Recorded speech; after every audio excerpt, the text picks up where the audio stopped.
Hello everyone, this is Vijay. Today I got selected in Moody's Analytics with a package of 3 LPA. So I'm going to take you all to my journey through the Evision. First, let me introduce myself. My name is Vijay Dev Burma. I belong to Shantir Bazaar, south of Tripura. I did my BTech in Electrical Engineering from NIT Agartala.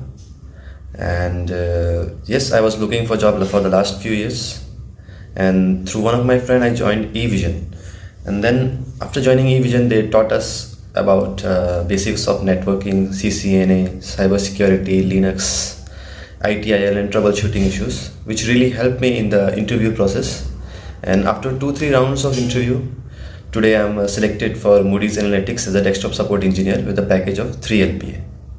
I hope you guys also join Evision and get to learn and get new placements every week. Thank you.